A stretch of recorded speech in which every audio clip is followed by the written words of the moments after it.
videolõunatund Nõmme raadios.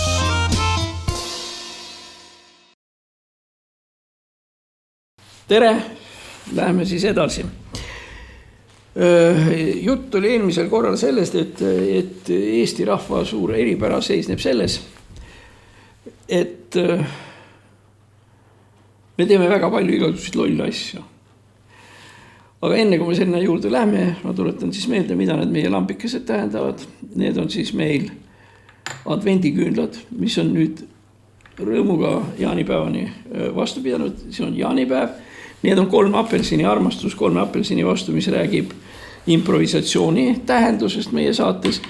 Ja siis siia juurde ma lisan ilma igasuguse pildita selle, et me väga ootame teie võimalikku abi, kui see vähegi võimalik on. Sest üldiselt eks need ajad ole sellised rasked ja nad on rasked siin ka. Et igasugune toetus, ma ei tea, seal 1, 2, 3, 5, 10 eurot oleks kindlasti abiks, et see meie asi ikkagi edasi kestaks. Nii et aitäh juba ette. Aga me rääkisime siis eelmise saate lõpupoole sellest, et me oleme igasuguseid lolle vigureid teinud. Ja siis esimene asi oli Saaremaa süvasada. No hea küll, selle me oleme ära rääkinud. Nüüd siis läheme edasi. Väga paljud tuulikud, mis on sügavalt mõttetud. Tuulikute puhul tuleb arvestada seda, et siis kui tuul puhub ja tuulik töötab, siis on kõik hästi. Aga kui tuul ei puhu ja tuulikut ei ole, siis on kõik halvasti. Siis elektrit ju ei ole. Ja selleks, et kompenseerida elektripuudus tuule vaiksetel aegadel ja nii edasi, ongi nõnda nimetatud garanteeritud või stabiliseeritud elektritootjad. No meie puhul siis, kui tuulik ei tööta, siis peab aitama põlevkivi. Või siis ütleme siin Skandinaavia poole peal võib selleks olla hüdroenergia, kuigi ka sellega on praegu probleemid.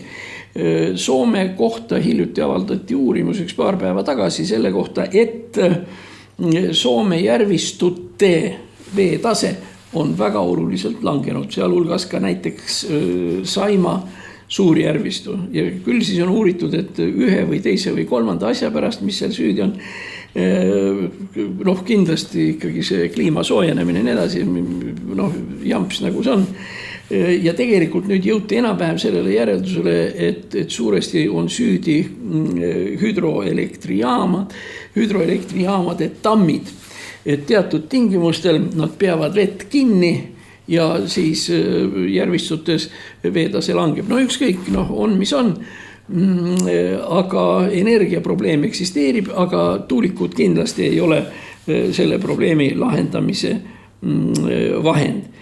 Millest veel on räägitud? Me oleme rääkinud Nordicast, mis on Estonian Airi järeltulija. Estonian Airi lasi pankrotti eesotsas Andrus Ansipiga. Läks ta vasta taevast. Tekitati uus firma, jabura nimega Nordica, ma ei saa aru, mis see asjasse puutub. Ja lendas ta, mis ta lendas. Praegu on Nordicast natukene veel alles midagi. Ta lendab siseliine Skandinaavia riikides. Seal, ma ei tea, Kiruna ja Södertälje ja Söderhamn ja Norrtälje ja seal kandis Sundsvall. Ma ei kujuta ette, palju me sealt nüüd nii väga teenime, aga igal juhul ei lahenda see Eesti ühendamise probleemi maailmaga mitte kuidagi. See on siis ka meil üks niisugune nutikas projekt.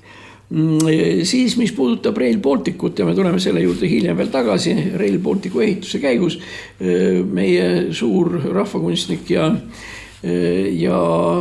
poliitik Kadri Simson või Kadri Must, nagu ta tol korral oli, tegelikult saavutas selle, et raudteerongid, mis käisid Tallinnast Pärnusse, käivad nüüd ainult Lelleni.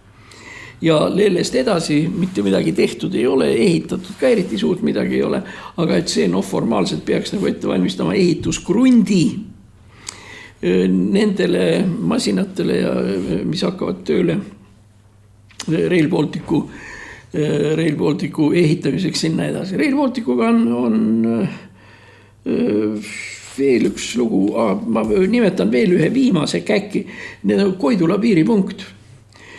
kust mitte midagi ega mitte kuskil. Muide, seal ei käinud vanastigi midagi ja nüüd käib veel vähem. Noh, meie suhted Venemaaga on nii, nagu nad on ja ma julgen kinnitada, et lähema 30-40 aasta jooksul nad paremaks ei lähe. Ja see 8-realine see Koidula piiripunkt on siis ka üks unikraha, mis on puhtalt maha visatud. Nii et need on siis sõnaga meie kogemused, kuidas tegeleda suurte projektidega. Alustame siis võib-olla natuke veel lähemalt rääkides sellest Rail Balticust. Ma tuletaksin meelde mõningad sellised põhiasjad, et me saaksime nüüd aru, mille ümber kogu see jamps käib. Rail Balticu idee on pärit aastast umbes 1994-1995 ja selle idee üks esimesi autoreid oli Tallinna linnapea Ardo Aasmäe, meie kõige tähtsam ja tuntum ja kuulsam majandusgeograaf. Olgu talle muld kerge. Ja idee oli, Hardol oli õieti niisugune, mida ta siis ka meiega jagas, kes me tema tuttavad ja sõbrad olime, et teeks ühe sellise kiirliini, mis jookseks siis Tallinn, Tartu, Valga, Riia ja siis Riiast allapoole vastavalt sellele siis Vilnius, Kaunas ja edasi Varssavisse ja Berliini. Okei, see oli selline ilus fantaasia, aga ühel hetkel hakkas fantaasia muutuma tegelikkuseks ja sellega rikuti see ilusa fantaasia idee tegelikult ära. Likvideeriti Tallinn, Tartu, Valga liin selle Rail Baltic. Rail Baltic pidi nüüd hakkama minema ja peaks käima hakkama läbi Pärnu. Mida see tegelikult tähendab? Läbi Pärnu käiv Rail Baltic on kätte saamatu 2/3 Eestist. Pärnus, Jõgeva, Tartu, Elva, sealt alt kandist, Valga, isegi Valga ka, jah. Valga, Võru, Värska ja kõik need muud kandid, seal samas Mustvee ja mis iganes nad seal kõik olid. Ja see kõik need lülitatakse raudteesüsteemist välja. Tähendab, Eesti paneb käima ühe sellise suure superkiirliini, mis võtab ära kogu meie ressursi, mis meil transpordi jaoks olemas on ja hakkab siis käima Tallinn, Pärnu, Ikla ja nii edasi. Tartust vaadates on Rail Baltic 200 kilomeetri kaugusel. See on siis sama 200 kilomeetrit, mis on tartlasel Tallinnasse tulemiseks. Nii et mitte mingisugust võitu siin kuskil ei ole. Väga olulise vahega, et see sõit Tartust võib võtta rohkem aega. Sel lihtsal põhjusel, et maantee, mis läheb Tartust Pärnusse, kas üle Tõrva, Valga või siis Aakre juurest keerab parema või siis üle Viljandi. Igal juhul on see maantee oluliselt kitsam, käänulisem ja vähem kiire kui näiteks Tallinna-Tartu maantee. Nii et sinna on 200 kilomeetrit, tänna on 200 kilomeetrit. Ühte kohta läheb kiire maantee tõenäoliselt ja teise kohta ei lähe sisuliselt mitte midagi, mis oleks väga oluliselt erinev sellest, mis ta oli 1900. aastate alguses seal Kõpu juures ja kust kandist. Halliste, seal on see, seal on Toomas Hendrik Ilves see Ämari, Ärma talu, mitte Ämari. Okei. Nii, ja nüüd siis tehti see asi ringi. Väga tähtis on praegu silmas pidada seda, et selle asja ümber olid reaalsed inimesed, selle ümbertegemise ümber.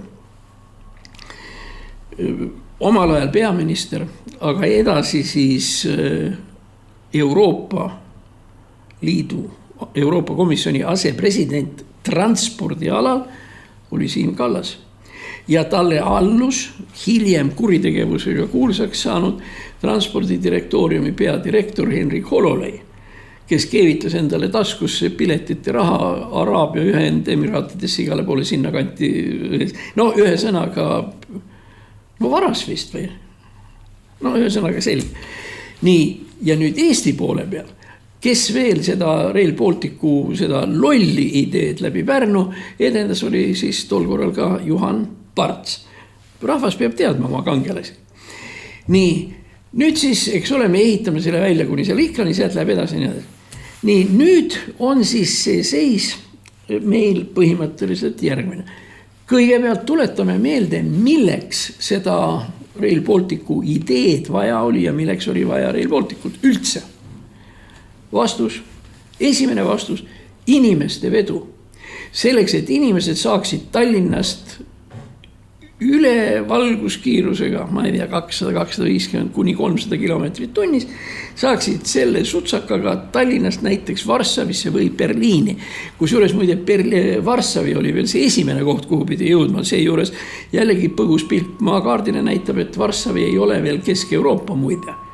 Varssavi on ju rohkem ikkagi siinpool. Kas või seegi, kuidas me räägime tänapäeval Eesti, Läti, Leedu ja Poola ja Soome sõjalisest liidust, viitab veel kord sellele, et Poola ongi meiega geograafiliselt ühes ja selles samas kohas. Ja kui me Varssavisse saame kiiremini, jumala abiga, miks mitte. Aga praegu me saame Varssavisse ka lennukiga, aeroplaaniga, mis võtab umbes tund aega. Varssavi ei ole nii meeletult kaugel. Ütleme, kui siis Varssavist edasi lennata sealt Berliini või Pariisi või kuskile Põhja-Itaaliasse, Toskaanasse ja nii edasi, sinna tuleb veel 2 tundi otsa. Aga praegu see läheb siis sinna. Nii. Nüüd on siis küsimus nii suure, et milleks seda raudteed siis tegelikult vaja on. Ideid on olnud mitu. Esimene oli siis inimeste vedu. Okei. Nüüd me peame lihtsalt mõtlema, et kus kohas me võtame selle rongitäie idioote, kes oleksid nõus minema Varssavisse raudteega olukorras, kui sinna läheb ülimugav ja hea ühendus Air Baltic Riiast. Muide ka Tallinnast, eks ole tegelikult. Nii et need peavad olema tõesti võib-olla on lahe istuda ja järsku on taburetid head ja siis saad natukene seal veini libistada või ma ei tea mida tähendab, mis pärast see raudtee peaks parem olema. Aga üldiselt eeldati, et inimesed tahavad kiiresti raudteega sinna sõita. Nii. Nüüd, kus on hakatud aru saama, et inimesed sinna ei lähe ja milleks nad peaksidki, sellepärast, et Air Baltic on olemas, siis tekkis järgmine idee, me hakkame kaupa vedama. Juba siis 20 aastat tagasi kerkis üles küsimus, millist kaupa. Tänapäevane kaup on tavaliselt pakitud konteineritesse, see veetakse raudteega sadamatesse, need laaditakse ümber suurte konteinerid vedavate laevade peale ja nii edasi. Nüüd küsimus, mis pärast neid konteinereid oleks vaja laadida raudtee peale. Sellepärast, et kui me niisama ligikaudu ette kujutame, et ütleme, vagun on nii. Ja siis ütleme, piki vaguniga on, mis meil saab olla seal, 20 konteinerit maks ja ülestikku kahvel 3 tükki, me saame kokku siis 60 konteinerit ühe vaguni peal. 60 korda 60 on siis 3600, sest rong ei võta peale. Ja nüüd tegi küsimus, milleks seda vaja on. Ärme unustame, et tegemist on 2-kordse ümberlaadimisega. Kõigepealt ümberlaadimine sealt kuskilt Venemaa poole pealt meie vagunite peale, ja siis pärast meie vagunite peale ümberlaadimine sinna kuskile, kuhu nad Euroopasse minema peavad. Laevaga on tegemist ainult ühe sadamaga. Siin pannakse peale, laev läheb sinna, valmis. Pidage nüüd praegu ühte momenti meeles. Tol ajal, kui seda kaubavedu muinasjuttu ja kogu seda luulu siis siin soiuti, ega siis veel Venemaaga sõda ei olnud. Venemaaga olid lihtsalt halvad suhted, aga kaup töötas ja kaubavahetus ikkagi käis. Aga nüüd, issand abi, võime üldse öelda, et unustage see kaubavedu üldse ära. Venemaa on muide sanktsioonide all, ütleksin ma Eesti Rail Balticu fanaatikutele, sanktsioonide all, mis kaupade sealt tuua saate ja mis kaupade sealt tuua võite. Kus juures see sanktsioneeritus ja see, ma arvan, et ma ei eksi, et see kestab 30-40 aastat vähemalt, sellepärast Venemaa on enda ise praegu nii nurka mänginud ja auti mänginud, et mis tahes majanduskoostöö Euroopa Liidu ja üldse lihtsalt Euroopa ja Venemaa vahel kaob üldse pildilt ära. Tähendab, Venemaa ainus võimalus on ajada kaubavahetust Hiinaga, mida ta ka teeb, kus juures endale ilmsus kahjuks, aga tal lihtsalt ei ole teist varianti. Vene kaubandus Hiinaga on selle tõestus, et Vene kaubandus siia Baltikumi ei tule lähemal ajal või siis ütleme niimoodi, tegelikult ei tule meie põlvkonna jaoks ja praeguste noorte põlvkonna jaoks mitte kunagi Venemaad sama hästi kui ei ole ja Vene kaupa ammugi mitte. Siis tekkis veel üks huvitav käibeidee, et mis oleks, et kui veaks Soome kaupa. Et ühesõnaga soomlased kühveldavad selle siis kuskile siia Helsinki või Uusimaa kuskile lahtedes valmis, siis soomlased, siis sealt vagunid, mis on sinna tulnud, laaditakse praami peale, praam tuleb Tallinnasse ja praami pealt läheb siis Rail Balticu peale ja sõidabki sinna. See ei ole nagu väga kaval soomlaste jaoks. Soomlastel on olemas ju teised variandid, minna näiteks läbi Rootsi otse keskele Euroopasse, selle asemel, et tulla Vändra metsa Karumaale, kus tegelikult õieti midagi ei ole teha. Muide, üks konks on seal veel kõige huvitav. Sellest ma nüüd praegu räägin, on see, et see rahanduse rahvakunstnik Võrklaev on öelnud geniaalse lause, et me ei ehita enam kunagi mitte ühtegi meetrit raudteed, mis ei ole Euroopa laiusega. See tähendab, mis ei ole see suhteliselt kitsarööpmeline või nii edasi. Ärge ehitage, aga mida te teete Soome vagunitega? Sellepärast, et Soome raudtee on Vene laiusega, nii nagu meie praegu oleme. Ja teatud, hea küll, see ei ole nüüd päris, aga teatud osa isegi Poola raudteedest on Vene laiusega, sest Poola ja Soome mõlemad olid ju Vene tsaaririigi koosseisus ja ehitasid oma raudteed Vene tehnilistele tingimustele vastavalt. Nii et isegi see, kui keegi idioot peaks Soomest hakkama vedama neid vaguneid siia meile, siis meilt ei lähe see laadung mitte kuskile, sellepärast, et meil on vale raudtee. Meil on raudtee, mis on see kitsa Euroopa selle asjandusega. Nii, ja muidugi peale selle veel lihtsalt küsimus, et aga mida ta vedada? Mida vedada? Me võime oletada näiteks selle sama, me rääkisime eelmine saade Saaremaa süvasadamast ja veel üldse seal kandis, ütleme, Virtsu Kuivastu vahet. Seal on ju praegu igavesti äge laadimissadam, tähendab see Virtsu sadam, buss läheb siia, see tuleb siia, vasakut kätt, kes seal kandis on, visake pilk peal, seal on väga pikk, väga korralik ja väga hästi kindlustatud kaubasadam. Mida seal veetakse? Õige, seal veetakse põhiliselt kahte asja, A, ümarpuit ja B, ehituskruus. Kusjuures need kruusa, need on igased laadimine, kõik käib nagu muinasjutt tegelikult. Aga nüüd tekib jällegi loogiline küsimus, et kas kruusa laadimise jaoks ja kruusa vedamise jaoks on vaja raudteed, mis sõidab 250 kilomeetrit tunnis. Kuhu ta läheb sellega?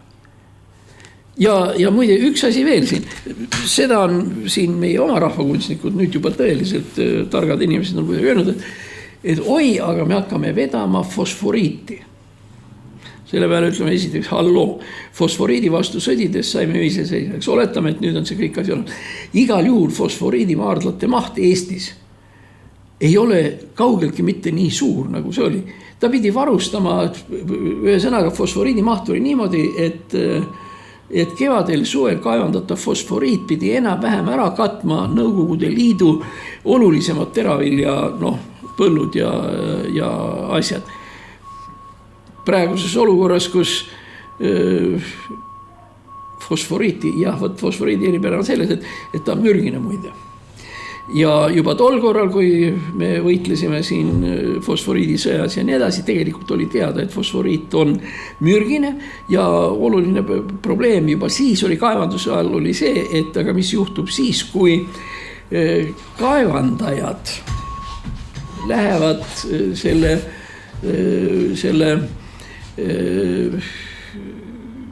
labidaga või ekskavaatori kopaga või millegagi, et mis juhtub siis, kui nad lähevad natukene liiga sügavale. Tähendab, toimub nii ütelda selle diaktoneema kildan, nõnda nimetatud, see on seal fosforiidi peal, selle perforatsioon. muide see näeb välja umbes samamoodi nagu sama risk nagu on, kui tehakse aborti. Ega abordi sisugi muide on ju kõigepealt selline, et mingite riistadega minnakse sisse, minnakse emakasse ja siis sealt hakatakse nagu kraapima. Riskikoht on see, et kui see raudora, millega sisse minnakse, läheb läbi emaka seina, millest võib tekkida mürgitus ja millest võib tekkida viljatus ja tont teab, miks ma toon selle näitena. Fosforiidiga on täpselt sama asi.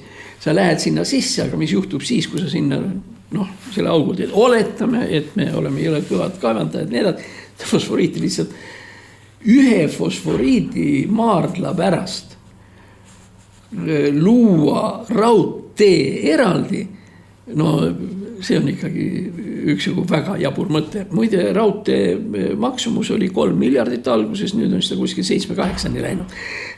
Mida edasi, seda rohkem läheb. Nii et kaubaga on siis ka niimoodi. Tähendab, Soomest kaupa ei ole vedada, sest soomlased ei taha seda teha. Soomest pole mõtet vagunitega üle tuua, sest Rail Balticu rööpavahe ei vasta Soome rööpavahele. No mõelge muide veel nüüd, okei, soomlane tuleb siia meie sadamasse sinna Muuga juurde või kuhu iganes see peaks tulema.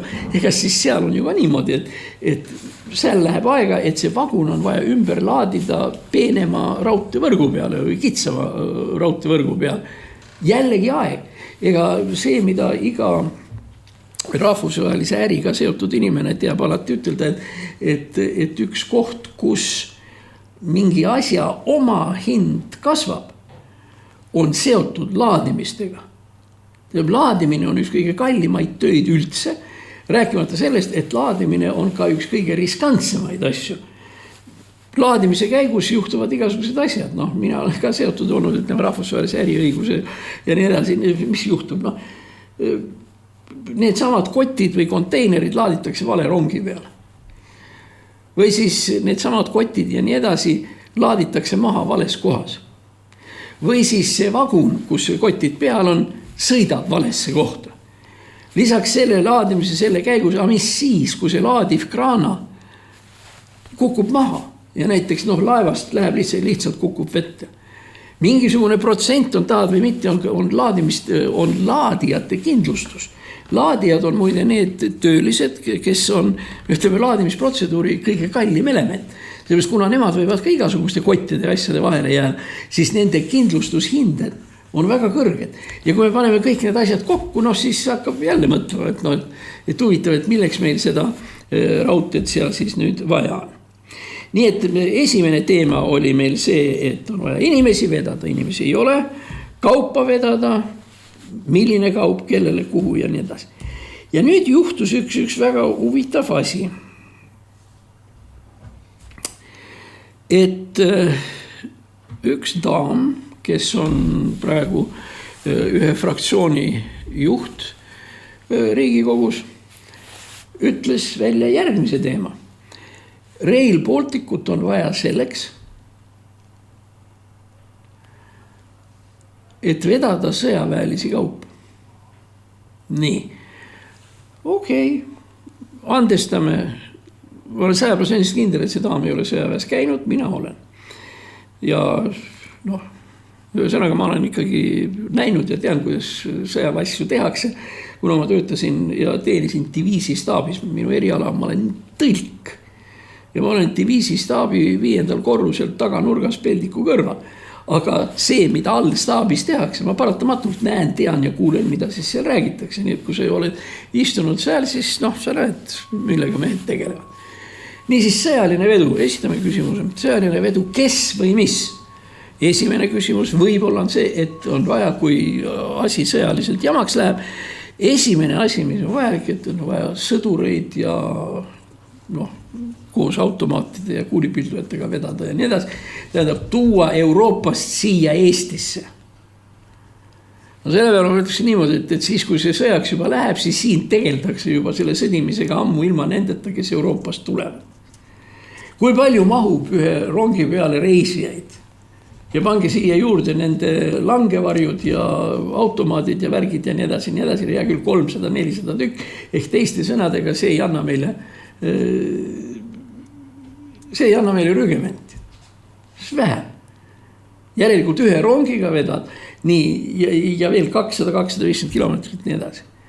See on üks võimalik vedamise ideid, mis ei tööta. Teine variant on sõjaline tehnika kohale vedada. Siin siis võtleme selliste lihtsate asjade peale, nagu need tankid või iseliikuvad suurtükid või nii edasi. Siin on story nüüd niisugune, et kuna see raudtee, mis Rail Balticule tuleb, on kitsam. Natuke laiem kui kitsarööpmeline, aga palju kitsam kui see praegune laiarööpmeline. Nii. Nüüd meil on siin siis olemas see vagun ja siin on meil olemas tank. Nii. Ja nüüd tank hakkab sõitma rongi peal. Nüüd mõned asjad on tarvis meelde tuletada. Esiteks on see, et tanki tuleb vedada. Tõesti, sel lihtsalt põhjusel, et tanki kulumise astet ja tanki mootori seisundit ja nii edasi ei mõõdeta kilomeetrites. Nii nagu sa ütles, palju sul autol peal on. Kui palju tankil peal on, me ei tea. See ei ole oluline. Aga on oluline üks väga teine omadus või see mõõtühik, selle nimi on mototund. Motochasseur.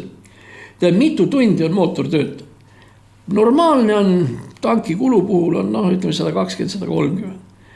Vietnami sõjas aeg-ajalt jooksid läbi 200, aga nendega siis oli ka jama. Tähendab, tank lihtsalt kulub. Ja sellepärast, et tanki mootor ei töötaks, tuleb tanki vedada. Tähendab, tanki ei saa kulutada, tank on liiga kallis, et vedada teda mööda maanteed. Sellepärast, eks ole, mototund jookseb, aga ega lahingulist mingisugust värki ei ole. Järelikult tõsi on see, et tank tuleb panna mingi asja peale. Muide kõige klassikalisem case, mida mõnikord siin on näha olnud mitte väga tihti, on see, kus tankid tulevad kohale veeauto treilerite peal taga. See on üks võimalik variant. Üks veeauto, üks treiler, üks tank. Mingisugused tankid tulevad sisse ka merejalaväega.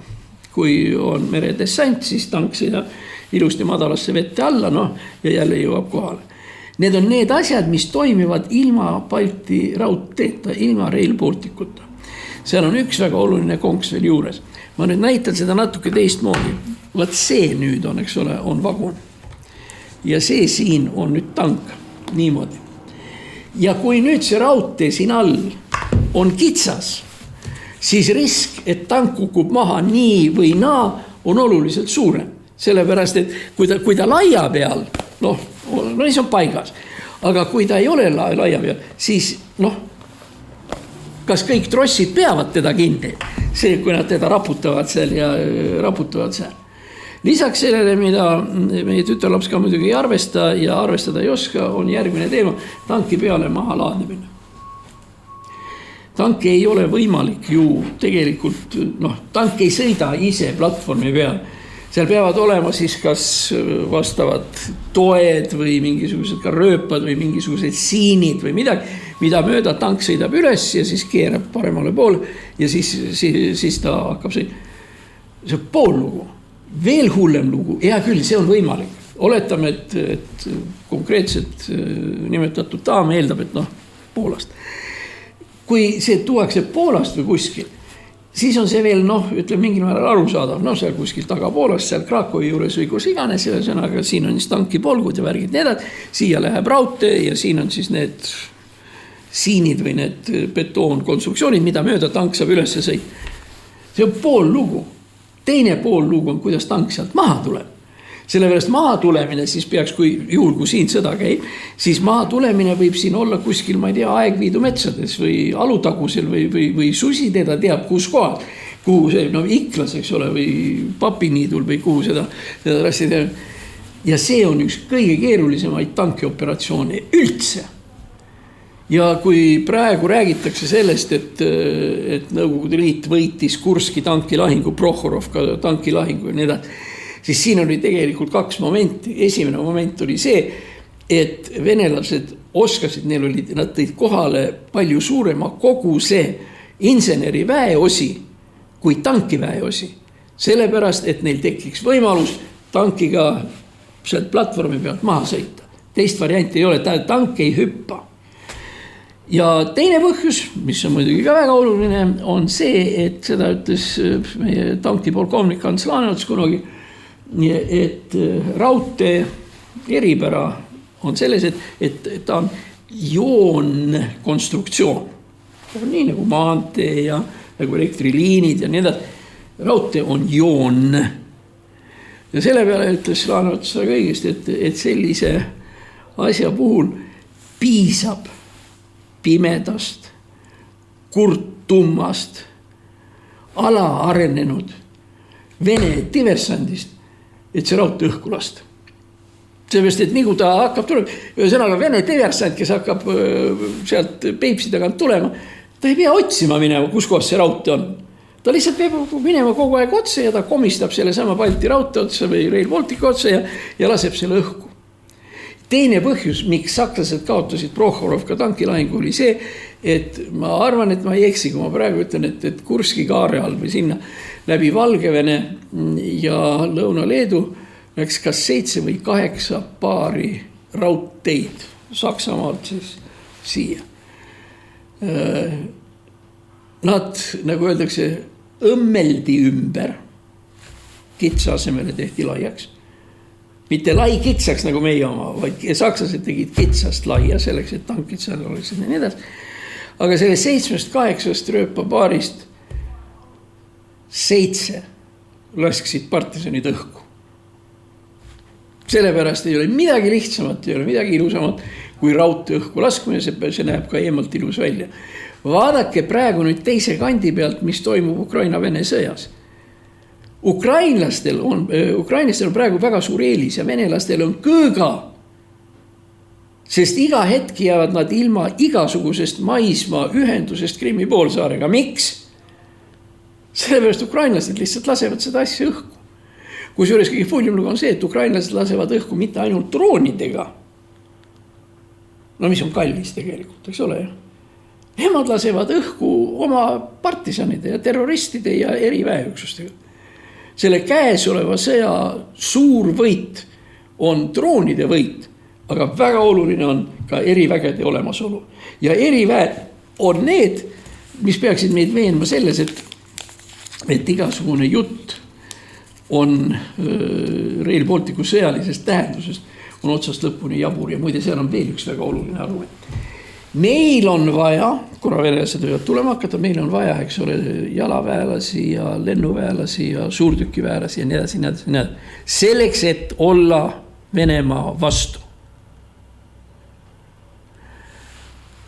Selle peale ma esitasin küsimuse. Aga kus need NATO väed praegu on? Ilma igasuguse Rail Balticuta on Ämari ja Tapa ja mis kõik asjad veel, kõik ju NATO vägesid täis, mis kinnitab veel kord, et nad sai siia tuua absoluutselt ilma igasuguse kitsarööpmelise selle Rail Balticuga. No ja praegu siis Rail Baltic, eks ole, kuhu ta õnnetukene läheb, siis praeguse seisuga ühe sõnaga ta peaks jõudma Häädemeestesse või nii nagu siin mõned naljavennad teistest eraraadiojaamadest ütlevad, et tegemist on siis Tallinn-Papiniidu magistraaliga. Sinna ta siis läheb ja sinna ta siis seisma jääb. Mitte mingisugust, see ei anna muide üldse mitte mingisugust mõtet. Kas tõepoolest Pärnusse peab sõitma tingimata raudteega? Need inimesed, kes tänapäeval Pärnus suvitamas käivad, sõidavad ikka üldiselt oma autodega enamikul juhtudel, mis on palju mugavam on. Mis pärast ma pean koperdama, tont teab, mismoodi Pärnus kuskil Võpsikus seisva raudtee äärest, näiteks rannahotelli või jabur, see on täiesti Nii et lisaks sellele on lätlased ausad poisid, nad on öelnud, et nemad aastaks 2030, nii nagu see ette nähtud oli, nemad seda raudteed valmis ei saa. Ehk teiste sõnadega Ikla ongi punn, sinna võib ehitada, ma ei tea, mis asja, sanatooriumi või mille, aga sealt edasi enam Rail Balticuga mitte kuskile ei saa. Ja nüüd jääb veel viimane küsimus. Miks teda siis ikkagi ehitatakse? Kas te olete uudiseid kuulates tähele pannud ühte omapärast asja? väga palju räägitakse Rail Balticu ehitamisest, tähtaegadest ja muudest sellisest asjadest. Ja peaaegu keegi ei räägi sellest, kuidas see Rail Baltic funktsioneerima hakkab. Noh, kui me räägime aastast 2030, kui me pidime Riiga sõitma vastavalt Eesti valitsuse lubadusele ja nii edasi. No pulli pärast, kas reklaami mõttes võiks ju näiteks sõiduplaani üles panna. Mis kell Tallinnast lahkub, mis kell Riiga jõuab ja mis seal toimub ja nii edasi, nii edasi. Ei ole, seda lihtsalt ei ole sellepärast, et Rail Balticu ekspluateerimine ehk kasutamine ei ole plaanidesse sisse kirjutatud. Sisse on kirjutatud permanentne alaline ehitamine. Ja mis on suurte objektide ehitamise tegelik mõte? Tegelik mõte igas riigis, USA, Venemaa, Saksamaa, Itaalia, Eesti, kõigi nende ehituste tegelik sisuline mõte on vargus. Iga üks varastab sealt, kus oskab. Raamatupidaja kirjutab valed numbrid niimoodi, et ta saab kuskilt oma sularahad sealt kuskil kätte. Insener näitab suuremat tööde mahtu, kui see tegelikult oli. Kärumees varastab kruusa ja kui võimalik, siis ka kärusid. Ja nii edasi. Ja tegelikult tähtis on see, et kasumit toodab ehitamise protsess, aga mitte valmis ole. Sest nagu ma ütlesin, valmis oleva Rail Balticuga pole tegelikult mitte midagi peale hakata. Keda see asi nagu võib-olla isegi natuke rohkem huvitab, ma annaksin ühe soovituse. Mitte, et ma oleks siuke vinge dessantnik või midagi siukest, aga ma ikkagi mõnikord hüppan langevarjuga. Ja langevarjuga hüppamise koht minu jaoks on Rapla ja Raplast ütleme 7-8 kilomeetrit edelasse. Need on nimelt Kuusiku lennuväli. Kuusiku lennuväli on muide ajalooliselt väga tähtis, sest Kuusiku lennuväljal seisid Nõukogude pommitajad ja Kuusikult lendasid nad pommitama Helsingit. Nii et Kuusiku lennuväli on tegelikult see koht, kus Nõukogude armee ja lennuväli tegelikult siis käivitas oma suure õhusõja Soome vastu. Praegu on see lihtsalt väga normaalne, tore. Ta on muru peal, väga sile, seal on siis ka raudsiinid alla pandud, nii et muru kasvaks vaevalt läbi. Ja siis ühes otsas seal seisavad purilennukid, millega lennata saa. Ja teises otsas on siis 1-2 lennukid, kus saab alla hüppata. Nüüd väga soovit, väga tore elamus. Aga praegu muide vist sel aastal hüpatakse 4 kilomeetri kõrguselt. Ma nüüd paari nädala pärast peaks minema. Aga õieti ma ei tea, kas sel aastal on 4 ja eelmisel aastal oli 5 või 4. No ühe sõnaga 5 kilomeetri kõrguselt oli see väga hästi näha, ma arvan, et ka 4 kilomeetri kõrguselt näha. Kui ta hüppamine näeb, sa siis lähed sinna ukse peale, seal kukutad enda välja, kuskil 45-50 sekundit on vaba langemine. Siis läheb langevari lahti ja siis kuskil 10-15 minutit siis ilusti liugled alla. Sellel alla liuglemisel on nimelt see oluline moment, et kui sa siis pöörad ennast või langevari, nagu tinglikult öeldes seal kandis vasakule, siis see, mida sa seal näed, on Rail Balticu ehitus. Ja see näeb välja ikkagi väga kole. Tähendab, sealt sa näed siis, kuidas on kõik need kruusad üles kaevatud, kuidas ehitatakse seda muldkeha ja kuidas see, et isegi olukorras, kus veel Rail Baltic on ripakil olev asi, seda käkki näed sa juba praegu. Ja ma arvan, et kõigile kuulajatele, kellel vähegi adrenaliini huvi on, või see ei ole nii hull, see adrenaliini jutt ei puutu ka nii väga, siis ma rohkem niisama hirmutan. Kellel on huvi vaadata Rail Balticu kujunemist seal ja nii edasi. Ma ükskord isegi mõtlesin, et ma püüan kuidagi pildi teha, aga seal on jällegi niimoodi, et vaata, kui sa juba seal üleval oled, siis sul nagu see pildi tegemise ja isu läheb nagu üle. Sellepärast sa rohkem ikka vaatad, et sa alla ei kukuks. Ja kui sul, mul oli vana telefon, mis seal pattus alati pärast seda, kui langevari plaksuga lahti läks, siis kukkus ta maha ja 4 kilomeetri kurguselt kukkuv telefon enam siis edasi ei tööta. Aga see on koht, mis võib teatavat huvi pakkuda. Ja nüüd võib-olla ma räägin ühe viimase asja.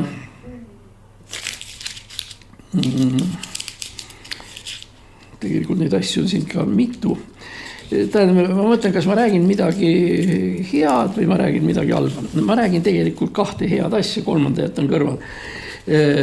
Üks asi, millest räägitakse, on see, et Ukraina sõda lõpeb ära siis, kui Putin ära sureb või midagi sellist juhtub. Me oleme muide Putiniga ühe vanused, mina küll surra ei kavatse, aga hea küll. Nii.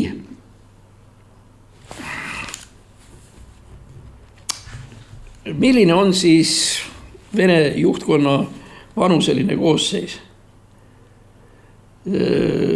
Putin 73, Volkov 74, Lavrov 76, Šoigu 71, Patrushev 74 ja Bortnikov ka 74.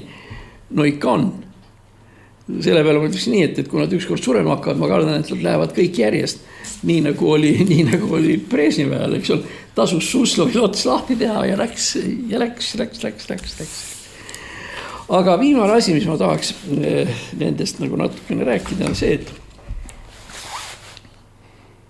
tegelikult mul on see etteheide ka mingil määral EKRE-le.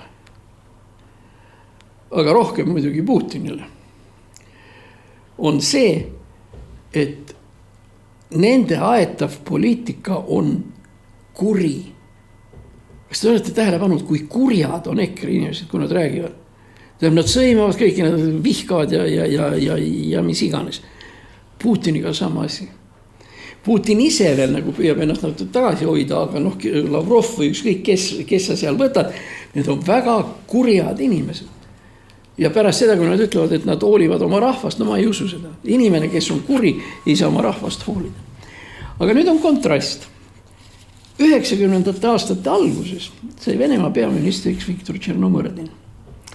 Esimene reaktsioon 92-93. aastal, eriti läänes Ameerikas, kus ma olin päris jube. Sellepärast, et Tšernomõrdin oli, tahad või ei taha, ta oli NLKP keskkomitee, Nõukogude Liidu Kommunistliku Partei keskkomitee, tööstusosakonna juhataja. See on tegelikult kõvem kui 4-5 tööstusega, kõik masinaehitused, raketid, tuumapommid, kõik välid, see kõik Tšernomõrdini all. Ja ta oli niisugune, ja reaktsioon muidugi oli see, et õudne, et nüüd siis on keskkomiteest võetud sisuliselt poliitbüroo liikme kandidaat ja kõik see, et mis saab Nõukogude Liidust nüüd? Või mitte Nõukogude Liidust, siis tol korral juba Venemaast. Mis saab Venemaast nüüd pärast seda, kui siuke kommar on sinna asemesse? Läks natuke aega mööda ja selgus. Tšernomõrdin on väga hea inimene. Muide, ta oli viimati olnud Gazpromi direktor ja Rosneft ja tema on öelnud, et ta on eluaeg tegelenud nende asjadega, mis kas haisevad või määrivad. See on siis gaas ja see. Ja tema oli muide tegelikult esimene, keda isegi sovjetoloogid hulgas ja nii edasi, kes tegelikult Tšernomõrdin jagas ära, kus kohas tulevik on. Praegu me teame, Gazprom on ei tea mis. Aga 93-94 aastal, sest kõik tahtsid tegeleda ju palju popimate asjadega alates rõivamoed, uute autode disain, lennukid ja ma ei tea, mis kõik iganes. See oli äge. Ja nüüd on üks mingisugune gaasi ja selle naftamees ja nii edasi. Aga Tšernomõrdin läks muidugi, ja oligi. Tookord oli tegelikult niimoodi, et kõik see, mis tehti, seda tehti teataval määral humoorika. Sellepärast, Jeltsin oli vahepeal täis, eks ole, mis jamasid ta tegi. Siis igaüks need nooremad poisid seal, Gavrila Popov ja Javlinski ja kes iganes ja Kozerev välisminister ja nii, et seal olid, ühesõnaga see oli kihvt noortepoiste seltskond.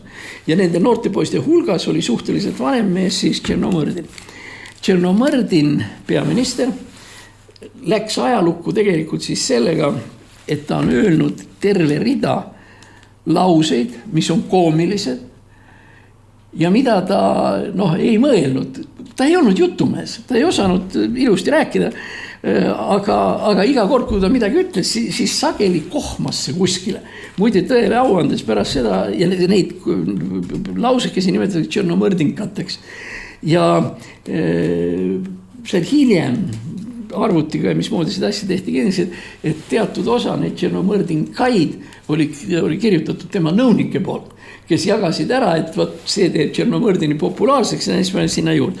Nii, aga nüüd ma siis lihtsalt tänase saate lõpetuses kirjutasin mõned välja Tšernomõrdinkad, et aru saada, et venelastel on ka huumoritunne tegelikult olemas. Nii, no kõige kuulsam Tšernomõrdini lause on see, tahtsime, et oleks parem, aga kukkus välja nagu alati. See on Tšernomõrdini klassikaline seda. Järgmine. Mis organisatsiooni me ka ei looks, ikka tuleb välja NLKP.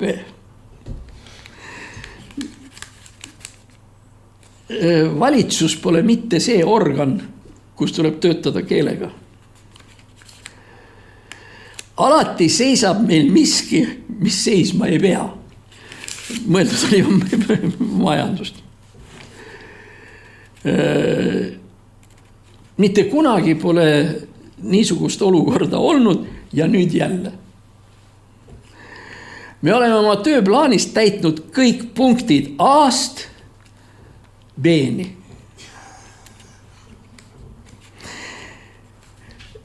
Ilusaid naisi jõuan ma ainult vaadata ja ei midagi muud.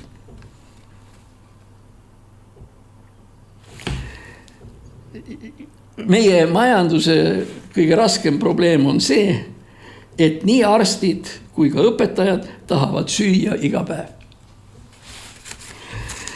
No võt, siuke oli Tšernomõrdin. Ja tema oli siis pärast seda, kui ta ära läks, siis ta oli väga kaua aega Venemaa suursaadik Kiievis. Võime öelda, et oleks Tšernomõrdin praegu alles olnud, ei oleks seda Putini idiootset sõda mitte kunagi olnud. Aga see oli see aeg, kus ütleme, iga revolutsioon on alguses hoogne ja mingil määral ka lõbus, sest kas või nende fraasidegi taustal ja nii edasi, Tšernomõrdin ikka muigas ka iseenda üle ja nii oli. Vähemalt on venelastel sellel põlvkonnal midagi meenutada, et tegelikult kuni 99. aasta rahanduskriisini oli tegelikult Venemaa valitsus ja Venemaa poliitika ja nii edasi midagi, milles oli oma annus huumorit. Aitäh kõik!